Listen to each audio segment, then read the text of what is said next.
La fe que confesamos, hermanos, la fe que confesamos técnicamente se llama la fe judeocristiana, ¿ok? Es decir, el cristianismo no apareció en el vacío, no es que un día se inventó el cristianismo, no. El cristianismo proviene del judaísmo. Si somos así de explícitos, la fe que profesamos es una fe judeocristiana. Adoramos al Dios de Abraham, de Isaac y de Jacob. El Dios que, como acabamos de cantar, que hizo los cielos y la tierra, se le revela un día a Abraham y dice: Abraham, contigo vamos a hacer una nación grande. Recuerde que Abraham era un donadie, un cero a la izquierda, un hombre bastante anciano, sin heredero. Y Dios, simplemente porque es experto en tomar gente que no vale nada para hacer grandes cosas, hace un pacto con Abraham. Y a partir de ahí comienza la historia. Viene Isaac, viene Jacob, vienen estas 12 tribus que nacen de Jacob, esos 12 hijos que terminan siendo esclavos allá en Egipto, ¿se acuerda? 400 años de esclavitud en Egipto, y de pronto un día aparece un tal Moisés y dice: Dios nos ha encontrado y nos va a dar libertad. Y no fue fácil. Fueron 10 plagas, una tras otra, y ese terco faraón que se endurecía cada vez más y no quería dejar ir a Israel.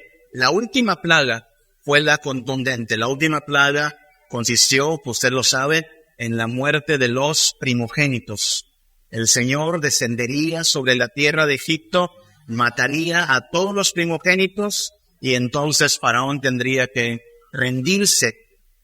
Uno no lee igual estas historias cuando es soltero, cuando es niño, a cuando es papá. Esta semana, Martita y yo estábamos viendo una película de estas que se ponen en estos días y decíamos: wow, qué difícil habrá sido recibir la noticia de que Dios va a matar a tu primogénito, ¿no? Si usted tiene hijos, tendría que haberse preparado para el funeral del mayor. En todas las casas habría luto. Así es que ha de haber sido un respiro para Israel escuchar que Dios iba a pasar por alto la muerte de ese lugar si el pueblo era diligente en tomar la sangre de un cordero. Usted sabe la historia, manchar la puerta, y entonces Dios vendría, vería la sangre y pasaría de largo. Eso es lo que los judíos practicaron año tras año, tras año, tras año, hasta que siglos después llega un judío de allá de Galilea, nacido en Belén, y dice una noche a sus discípulos: esta copa, y lo hace tomando una copa en sus manos, esta copa es el nuevo pacto en mi sangre. Es decir, aquel pacto que hizo Dios con Abraham, Isaac y Jacob, que ratificó a Israel, estaba a punto de tomar una nueva dimensión, un nuevo significado, no nuevo en sentido de diferente, sino un significado pleno. Y es lo que estamos celebrando esta noche. Por eso le digo que la fe que profesamos es una fe judeocristiana. Lo dice Pablo, ¿no? Al judío primeramente y después a todos los paganos de la tierra. Usted y yo entraríamos en esa clasificación. Éramos paganos, ajenos a Israel. No tenemos sangre de Abraham, pero sí tenemos la fe de Abraham. Y entonces lo que estamos celebrando esta noche, hermanos, es la Pascua cristiana. Si usted se pregunta si los cristianos celebramos la Pascua, la respuesta es sí. Nuestra Pascua es Cristo. Cristo es aquel cordero cuya sangre no es puesta en nuestras puertas, sino su sangre es atribuida a nosotros como el pago por nuestros pecados. Recuerde que la sangre significa eso en la Biblia. Pago, ¿se acuerda Hebreos? Sin derramamiento de sangre no se hace remisión, pago del pecado. Así es que lo que celebraremos en un momento, esto que llamamos Eucaristía, le llamamos Eucaristía porque Eucaristía significa acción de gracias. Damos gracias porque hubo un sustituto, un cordero que se ofrendó en nuestro lugar. Le llamamos Santa Cena. De hecho, hoy hablaremos un poco más de esto, del concepto de Santa Cena, porque esta es una cena, pero es una cena santa, es decir, es especial. A lo mejor usted cenó antes de venir para acá, para el templo, o es un poco más nocturno y va a cenar regresando a su casa, pero es un hecho que es diferente en la cena que tenemos allá en casa con la familia, cuyo propósito es llenar la barriga, y la cena que vamos a tener en un momento cuyo propósito no es llenar el vientre, sino animar, vivificar, nutrir el espíritu, el alma y la fe. Le llamamos también comunión a esta mesa, porque como dice el apóstol Pablo, siendo muchos, participamos del mismo pan, de la misma sangre. Piensen eso hoy. Muchos hermanos en todo el mundo han estado celebrando este mismo ritual, y Dios bendice a cada uno de sus hijos que participa en fe, que participa en arrepentimiento. En ese sentido tenemos comunión con Dios. Y en la Biblia, cada vez que usted lee el concepto partimiento del pan, se refiere a esto. Ustedes han leído en Hechos, dice que perseveraban unánimes, leyendo las Escrituras, orando y también partiendo el pan. Se refiere a esto, al ritual de la Santa Cena. Bien, en el pueblo de Israel, hermanos, cuando se participaba de la Pascua, generalmente los niños hacían preguntas. Dios le dice a su pueblo, mañana cuando tu hijo te pregunte, ¿por qué hacemos esto? Tú lo vas a explicar, éramos esclavos y Dios nos liberó, y entonces iba a ser un momento didáctico. Lo mismo creo que podemos hacer esta noche, noche de Jueves Santo, avanzada ya esta temporada que llamamos Semana Santa, preguntarnos una vez más, ¿por qué hacemos esto? Porque no queremos ser la clase de personas que solo repite año tras año la tradición, una muy bonita tradición espiritual solemne, sin aprovechar la tradición para que nuestra fe sea vivificada, fortalecida. Vamos a primera a los Corintios, si quiere acompañarme allá. Primera a los Corintios, capítulo 11. Eso ya no es lo que escribe Jesús. Hemos leído la porción de la última cena. Ahí hay dos copas, ¿verdad? La copa que le da Jesús a sus discípulos del nuevo pacto, y después en Getsemaní le pide al Padre, pase de mí esta copa. El domingo hablábamos de eso, de la copa de la ira que Jesús bebió para que nosotros tuviésemos esta noche y cada día una copa de gracia. Pero tiempo después Pablo escribe esta carta, la primera carta a los Corintios, capítulo 11, versículos del 23 en adelante. Siga con su vista, dice así. Porque yo recibí del Señor lo que también os he enseñado, que el Señor Jesús, la noche que fue entregado, tomó pan, y habiendo dado gracias, lo partió y dijo, tomad, comed, esto es mi cuerpo que por vosotros es partido. Haced esto en memoria de mí. Asimismo, tomó también la copa, después de haber cenado, diciendo, esta copa es el nuevo pacto en mi sangre. Haced esto todas las veces que la bebiereis en memoria de mí. Note que 2 veces Jesús repite la frase, en memoria de mí. Y esta noche, hermanos, noche de Semana Santa, Jueves Santo, es importante que recordemos, que afirmemos que hacemos esto en conmemoración. Este es nuestro día de la independencia, por así decirlo. El día en que celebramos la copa ofrecida para que por medio de ella, de la sangre de Cristo, tengamos nosotros redención. Tal como la Pascua fue para Israel su día de la independencia, el día que salieron libres de allá de Egipto, para nosotros esta es la conmemoración de la sangre de Cristo.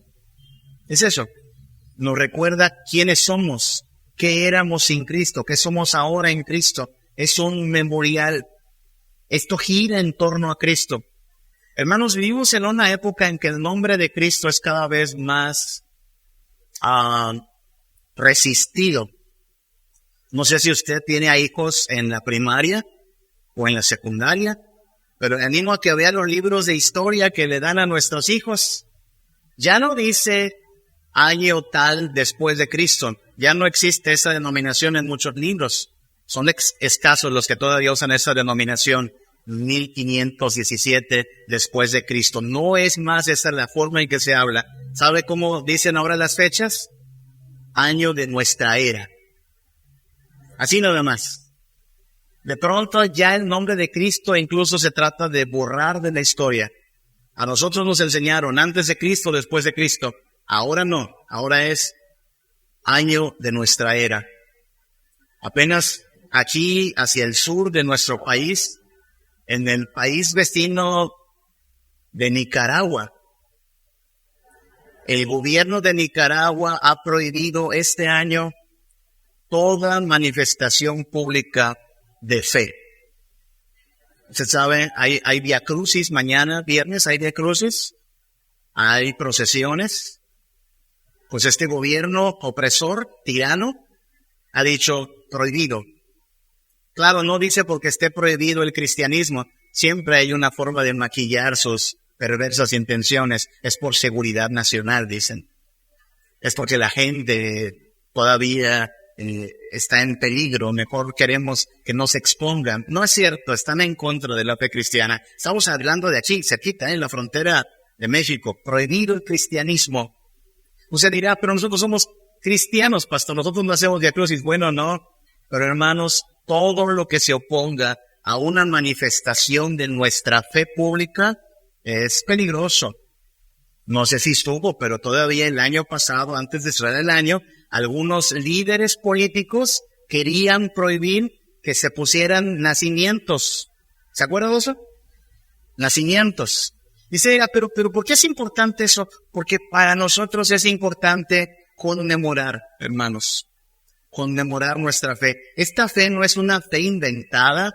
Este no es un cuento de hadas. Este no es una historia ficticia. Hubo un pesebre en Belén donde nació el Rey de Reyes y Señor de Señores. Hubo una cruz en Jerusalén donde colgó el Hijo de Dios tomando nuestra condenación sobre él. Hubo un sepulcro vacío y por lo tanto hay alguien que ha vencido a la muerte. Esto no es ficticio, en verdad.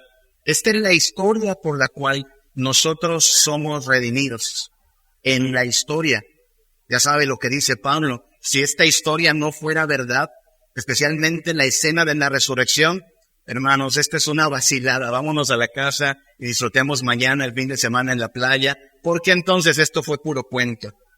Pero no es un cuento, es la historia real, la historia de nuestra fe, y por eso al tomar esta noche la copa y el pan, lo hacemos en memoria de Cristo. Este hombre real de carne y hueso y al mismo tiempo la divinidad encarnada pisó nuestra tierra, marcó nuestra historia y en este momento reina y gloria a la diestra del Padre. Así es que lo hacemos en conmemoración, pero también hay que entender que debemos hacer esto con toda convicción. La razón por la cual Pablo escribió esta carta a los hermanos corintios es que los hermanos corintios se estaban pasando con algunas ideas inapropiadas. Mire lo que dice el capítulo 11 de Primera a los Corintios, versículos 27 en adelante. De manera que cualquiera que comiere este pan o bebiere esta copa del Señor indignamente será culpado del cuerpo y de la sangre del Señor. Por tanto, pruébese cada uno a sí mismo y coma así del pan y beba de la copa. Porque el que come y bebe indignamente, sin discernir el cuerpo del Señor, juicio come y bebe para sí. Ahora, estas palabras creo que hace mucho tiempo no las escuchamos, ¿no? Yo crecí en una iglesia, no sé si fue su experiencia, pero yo crecí en una iglesia donde la Santa Cena se tomaba 2 veces al año, nada más 2 veces. Generalmente en un día como este de Semana Santa y a lo mejor por ahí de Año Nuevo. ¿Qué le pasó, hermano? 2 veces al año.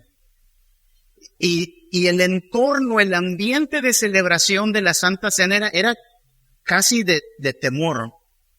Es más, se anunciaba con tiempo, porque lo anunciaban, ¿no? Hermanos, va a haber Santa Cena, y luego venía esa como exhortación, prepárese, ¿no?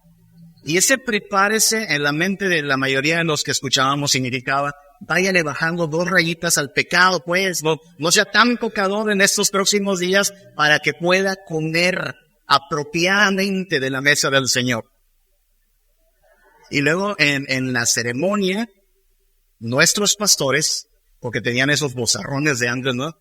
Todavía amenazaban, ay, de aquel que coma indignamente, porque a juicio come para sí.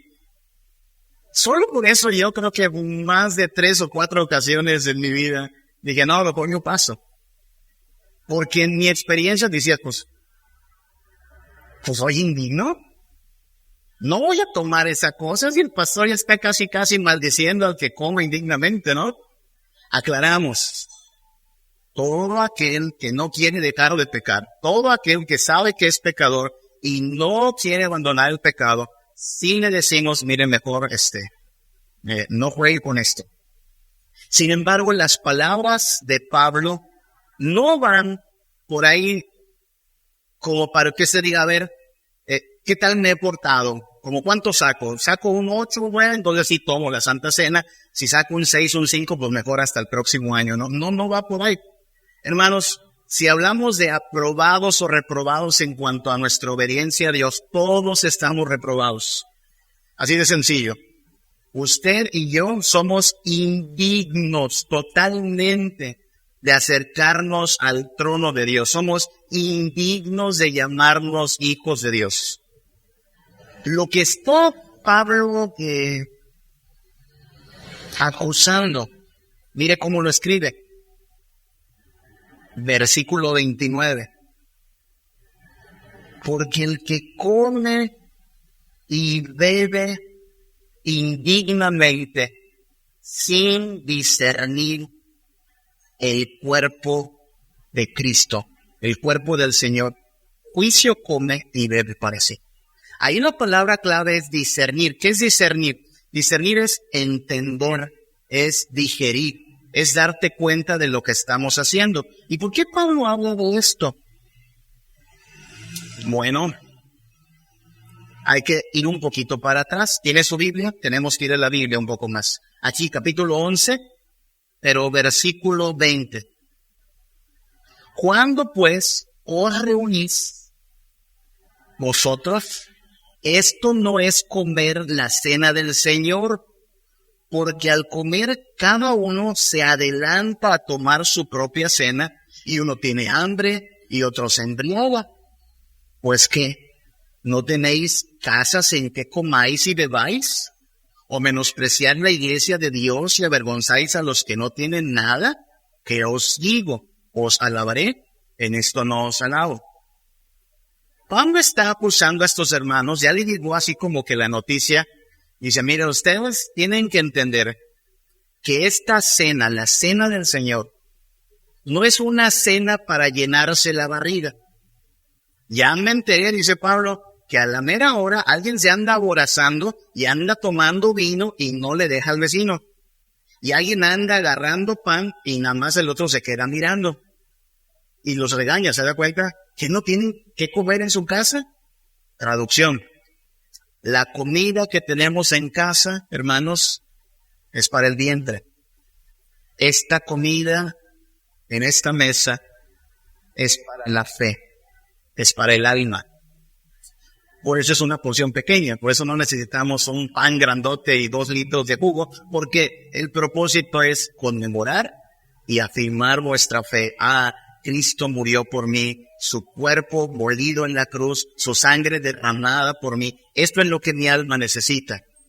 Por eso Pablo dice, pruébese cada uno a sí mismo. Versículo 29, el que come indignamente sin discernir el cuerpo de Cristo, juicio come y bebe para sí. ¿Qué está diciendo Pablo?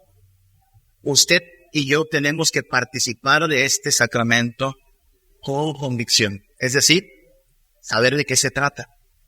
Fíjense, es importante aclararlo porque nosotros somos presbiterianos.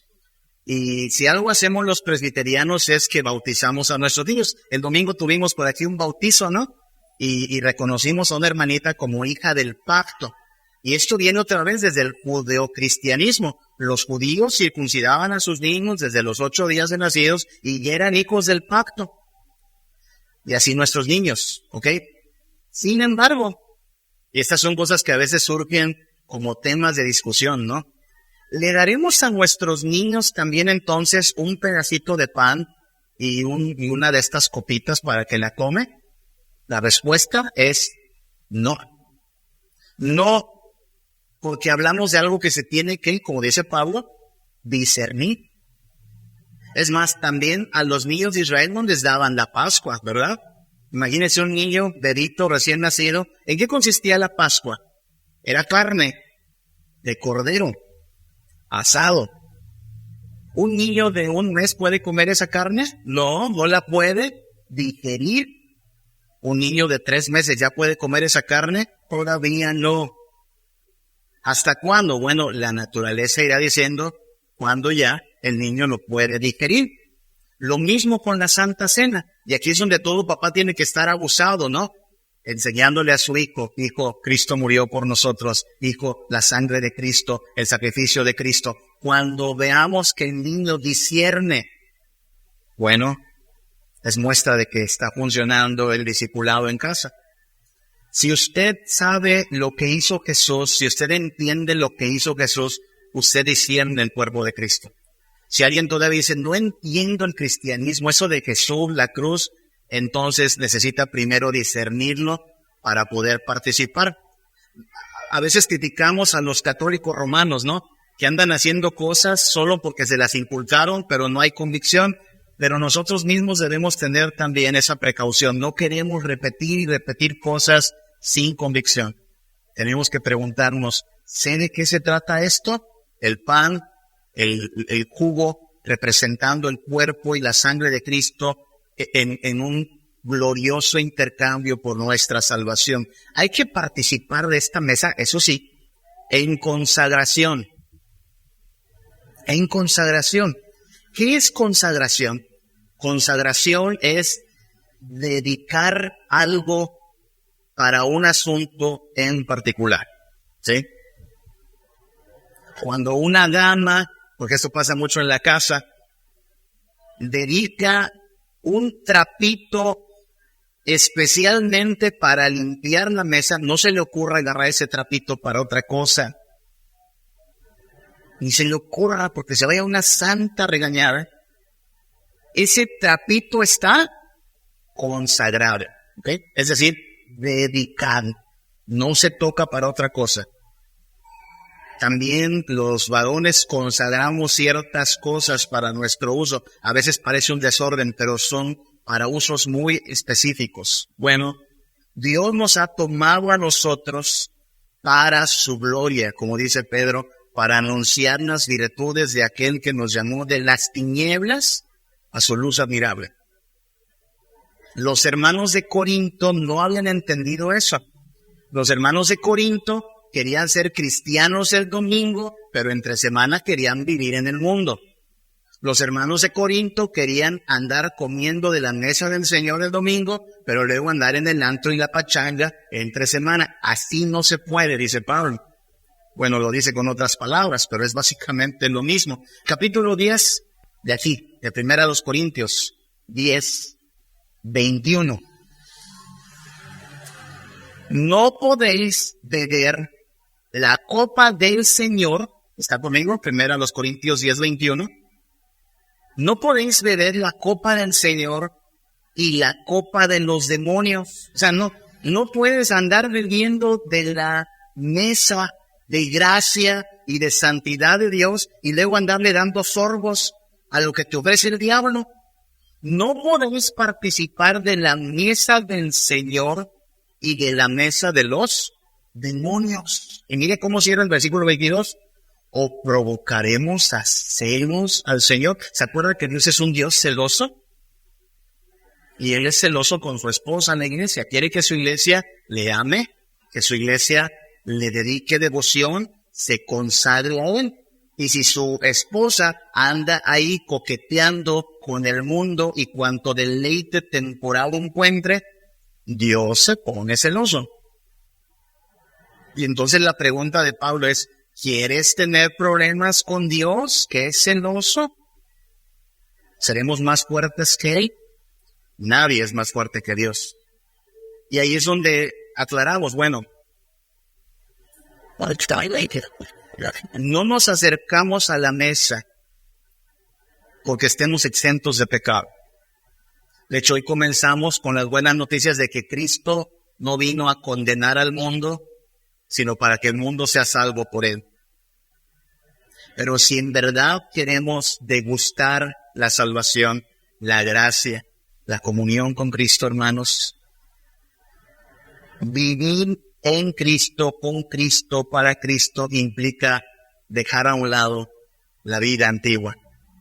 No podemos, no se vale hacerle al cristiano en una temporada, en un día, y después vivir como si nosotros fuésemos dueños de nuestra existencia. Esto es para consagrarnos. Esto es para dedicarnos. Esto es para decir, Dios, yo quiero ser santo en toda mi vida. Todavía nos falta mucho para eso.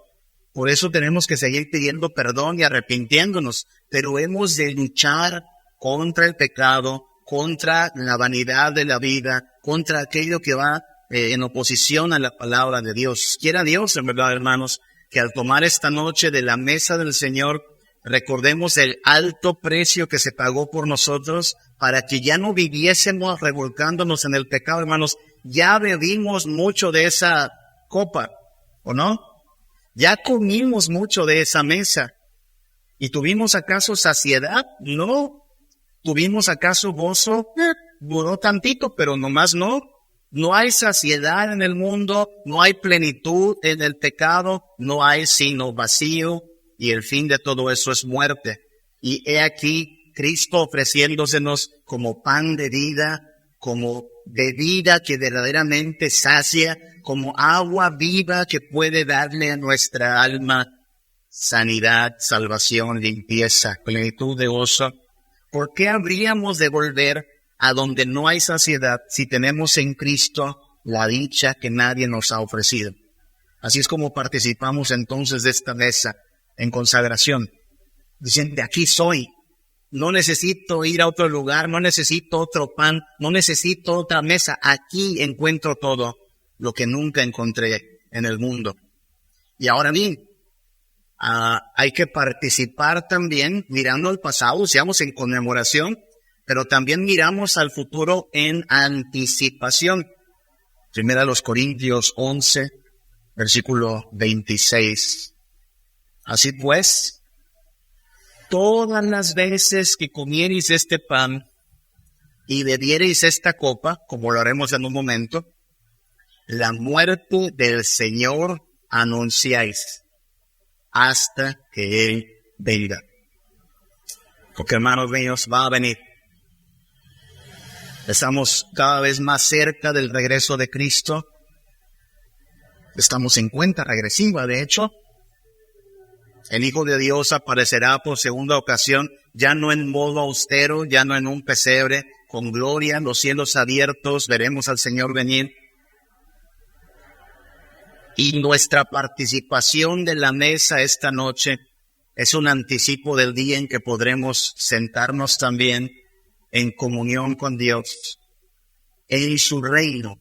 La Biblia dice que es bienaventurado, afortunado el que se pueda sentar a la mesa con el Señor. No es un derecho que tengamos. No sé cuál ha sido la mesa más lujosa o la mesa más sofisticada en que usted se haya sentado en esta tierra. Hay lugares donde por una comida tendrías que pagar miles y miles de dólares, de pesos. Pero nadie sobre este planeta, ni con todo su oro, ni con toda su plata, podría pagar un lugar en la mesa del Cordero. Ahí se llega solo por los méritos de Cristo. Ahí necesitas una invitación por gracia. Y la buena noticia es que se nos extiende esta invitación por los méritos de Jesús, por su sangre, por su muerte. Ahí se llega no con aires de grandeza, ahí se llega arrepentido, necesitado, no encubriendo nuestros pecados, sino aceptando, soy un vil pecador que necesita gracia, perdón de pecados, una nueva oportunidad. Y lo que se nos asegura es que el día que Cristo vuelva, no habrá condenación. Esa es la buena noticia del Evangelio. Ahora pues ninguna condenación hay para los que están en Cristo Jesús. La sangre de Cristo nos libra del pecado, su cuerpo molido en la cruz, su sangre derramada, han pagado el precio de nuestra salvación. Lo que nos espera es la venida de Cristo, la consumación de todas las cosas. Hasta entonces, sí, cada día trae su propio afán y hay enfermedad y hay necesidad. Tenemos diversas pruebas, pero el que persevere hasta el fin, dice el Señor Jesús, este será salvo. Y al tomar esta noche un poquito de pan, un poquito del jugo de la uva, recordamos, Cristo está cerca. Nuestro Señor cada vez está más cerca. Y por eso vale la pena perseverar en consagración, afirmando nuestra fe en Cristo, conmemorando que el Señor Jesús será fiel a su promesa. La primera vez ya pagó por nuestros pecados. La segunda vez que aparezca será para hacer todas las cosas nuevas. Hasta entonces, hermanos, necesitamos afirmar nuestra fe y celebrar esto, no nada más Jueves Santo, no nada más Semana Santa. Celébralo cada día, en sus pruebas, en sus luchas, en sus dificultades. Aférrese a Cristo, vea en Cristo su todo en todo, deleítese en Él, sáciese en Él y espere el cumplimiento de las promesas de nuestro Señor. Gracias por la cruz, oh Dios, el precio que pagaste por mí, llevando mi pecado allí, sublime amor, tu gracia me salvó. Gracias por tu amor, oh Dios, tus manos